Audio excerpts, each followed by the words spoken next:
Here is another brief tutorial about how to put the decal onto a glass surface like your car.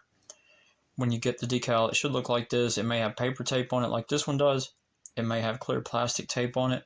If it comes in and it's wrinkled, just use something plastic. A credit card works great if you don't have a squeegee like this, and just go over it real firmly. The first time you go over it gently and kind of work out the wrinkles. It doesn't stick to the backing paper very easily, so you can just lift it up, move it around like you need to, and then just flatten it out because you want it flattened out. These red marks, I put these on for myself so that when I put them onto the car, I'll make sure to get it nice and level.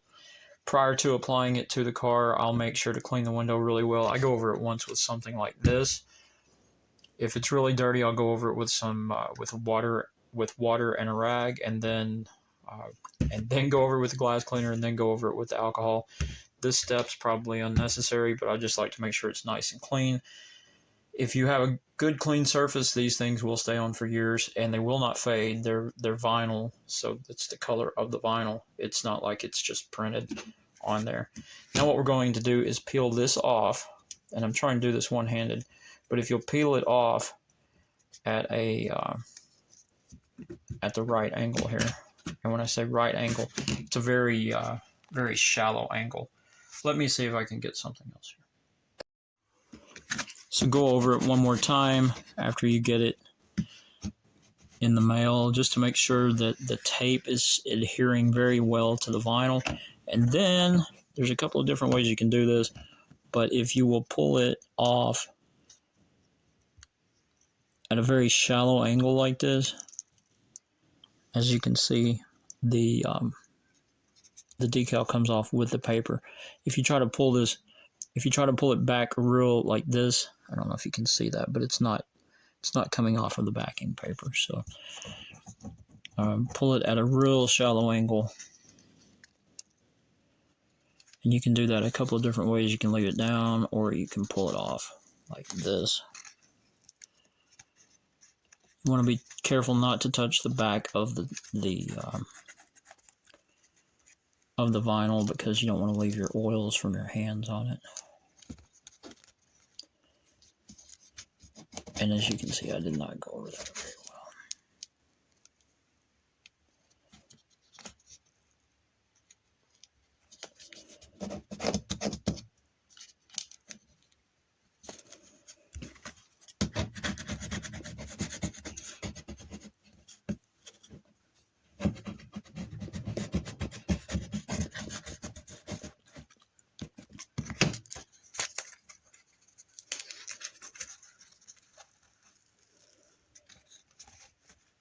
I've been doing these all morning, and none of these are giving me any trouble, and this one's giving me all sorts of trouble.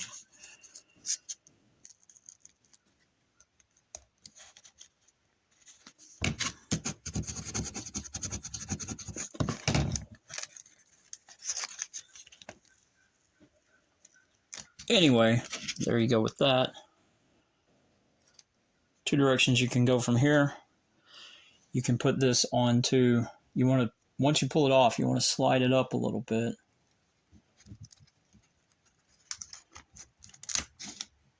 On the backing paper. Not too far up, just a little bit.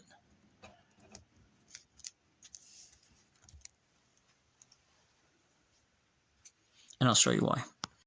Alright, so I moved it up on the backing paper a little bit here after I peeled it off.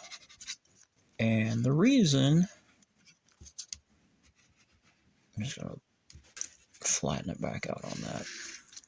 Kind of hard to do with one hand. The reason will become clear when I get outside and put it on my car. But see how there's just a little bit hanging off of the top here. Might be able to see it better there. Alright, let's go out to the car. We'll put it on. Alright, so once you get your window prepped with the alcohol, figure out where you want it. I'm not really too particular about where this is going. I'm just going to kind of make it even with this down here on the bottom. And once you get it where you want it, you just push the tape Just push the tape like that. And again, you can use a credit card. And then you just flip this up. Pull this off gently. Make sure all of the decal comes off. And then start in the middle. Work your way down. And then once you got the middle all nice and pretty, then you push the sides down. Work your way out and just make sure that you go over every little piece pretty well, especially the little pointy pieces. Now this time we're going to pull it off at an angle like this. It's 180 degree angle, I believe. You want to pull it back and just make sure that none of the decal comes off with the tape. If it does start to come off with the tape, just back up and push it back down again and work it out. And then just real slowly pull it back. You might get a little air bubble in there, which you did on this one. It's right there. You can work it out if you want to. You can let it set for a couple of days if you want to and see if it goes away. I may have just worked that one out. It's a little colder out here than I'd like it to be. But for this tutorial, it'll be great. Worst case scenario, if you've got an air bubble in there and you can't get it out, poke it with a pen, with a little straight pen, and it'll go away. I'll give that a few days and see what I want to do with it. It's just a little one there. But it's really that simple.